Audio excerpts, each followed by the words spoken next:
Alright. This is A-Pep Dracon, you raised 333. And over here we got Indigo. You know what I'm saying? Today we're going to be talking about ritual magic. So, basically in ritual magic, well, we basically deal with different types of magic. Basically occult knowledge. And we deal with, when we say occult, we're not talking about people like Jim Jones and stuff like that. By the way, those are not really occults. Those are just people that are brainwashed. You know what I'm saying? They basically government experiments.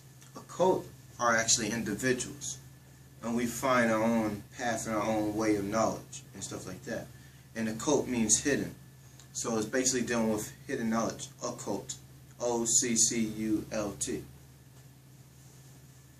So we basically summon spirits and work with these energies, not as an energy with outside ourselves, but energy that's within ourselves, because everything in the universe exists inside your body, such as the brain cell.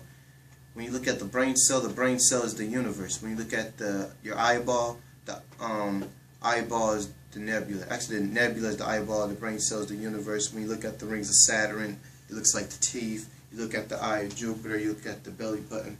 All these have different principles. So,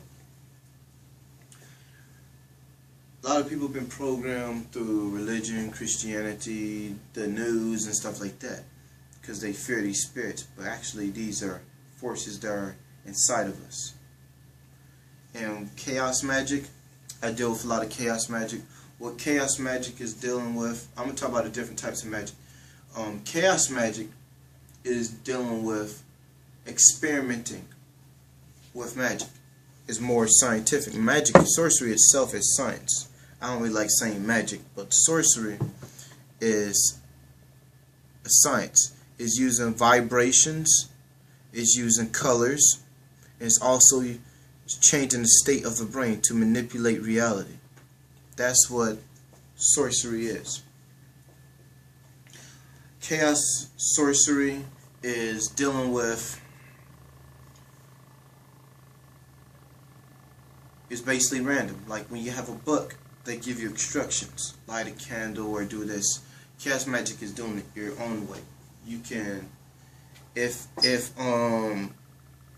beating a pencil on a rock helps you summon spirits, then whatever. It's only what works for you, and I'm not encouraging belief. Belief is illusion. We deal with knowing. You know what I'm saying? We know that 1 + 1 is 2. So, chaos magic is dealing with experimenting with stuff, creating your own sigils, creating your own thought forms. It's easy to create a thought form. A thought form is really a spirit. All these type of spirits that you've seen are really thought forms. Because people be like, oh, we have some reptilian DNA, or we have some reptilian DNA or demon blood, or no. Actually, they said they say that we have their blood, but actually they have our blood because we created them. When we created these religions, well, we didn't create a religion. These were actually mystery school systems. A cult is just an underground mystery school system. You know what I'm saying? Mysticism is dealing with more, it's a little different. Mysticism is dealing with getting out of the afterlife and getting out of this illusion. This world is illusion, like the cube and stuff like that. The black cube, which is the pineal gland. This world is illusion. Even in quantum physics, they tell you that everything's made out of molecules. And I recently had a person that spoke to me and said, if molecules are everywhere, does that mean everything's alive? That's a good question. Yes. Even spirits alive. Even when you die, you're still alive. It's just you change into one state into another, like in thermodynamics. Energy is not created, destroyed. It changes one state into another. So that's what, chaos magic is basically doing this through science. Making our own sorcery, making our own spirits. And to create a spirit, all you need to do is give it a name, draw what it looks like, Even if you don't draw, just visualize what it looks like. Draw a symbol, just make up a symbol, and use what planet it's ruled by. Then there you can create your own spirit. Just like a succubus, or a demon, or a Wajina, or a Lola. You know what I'm saying? Because even that, when you think sexual all the time, that becomes a thought, and that thought starts to change and turns into an entity. And that's how succubus are created. These are different entities. Also, I'm going to talk about black magic. Black magic is used for curses, not always used for curses. It's also the attempt to changing your life around and knowing the deep parts of yourself. That's what black magic is mostly about. Also, I'm going to get into what they call white magic. You know what I'm saying? Black magic and white magic, there's really no such thing because they're all one and the same. You know what I'm saying? Black magic is dealing with the random and the unseen and the darker spiritual part of yourself. And the inner. Black magic is mostly going within too. Is more within. White magic is basically dealing with the mundane stuff. How can I get this house? How I can get this job? How I can heal people and stuff like that. And we're going to talk about why is this channel called the Brotherhood of the Shadow? Because shadow means melanin, and we are the melanated ones, so we are the Brotherhood of the Shadow. You know what I'm saying? Shadow is another term for melanin. If you look at the definition of shadow, it will say an outline of something that is dark. Or yeah, that's what it say, an outline of something that's dark. Or a dark shade of something. Okay, melanin has a dark shade.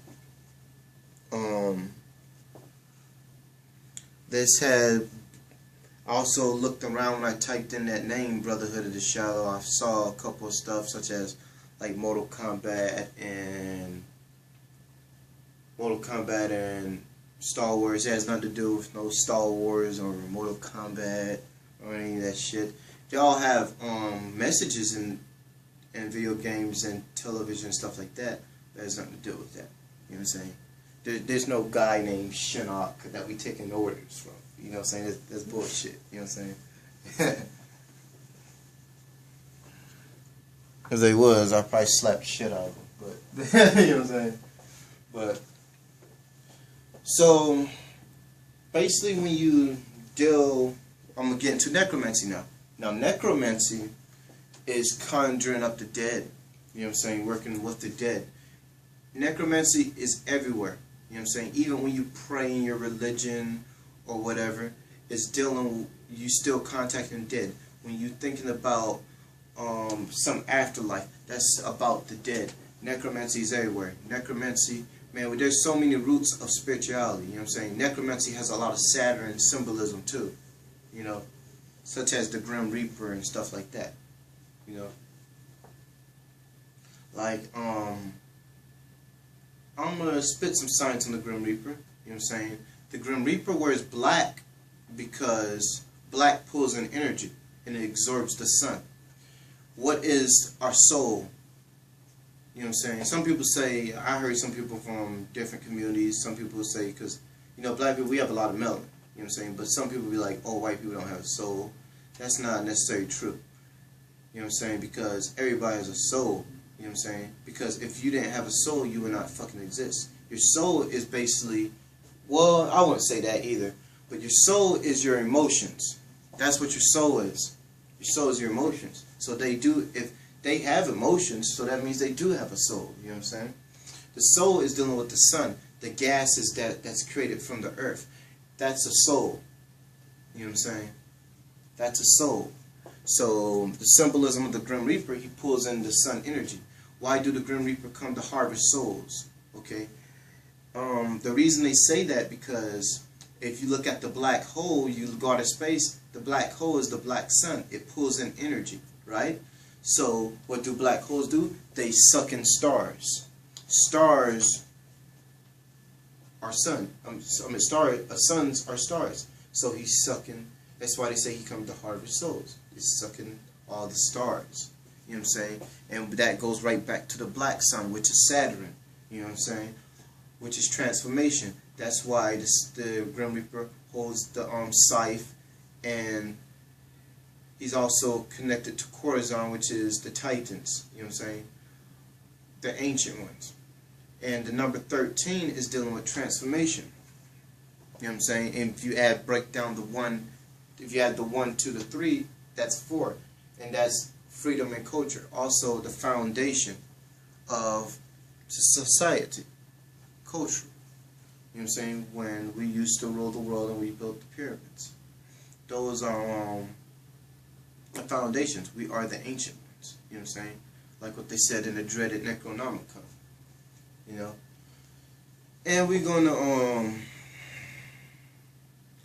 the Grim Reaper also has bones, and the bones is ruled by Saturn. So, and the bones represents the ancestors, and skill, and a lot of things. You know what I'm saying? Saturn. So, resurrection too, and that also falls back to Osar, Lord of the Perfect Black. Osiris is also the pineal gland. And you look into the black cube, which is Saturn, that's the pineal gland as well. So you can connect these things together.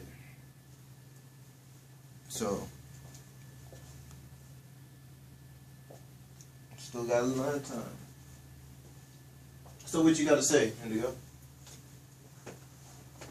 Like, such as your far of using ritual magic, well, what is your experience on it? You know?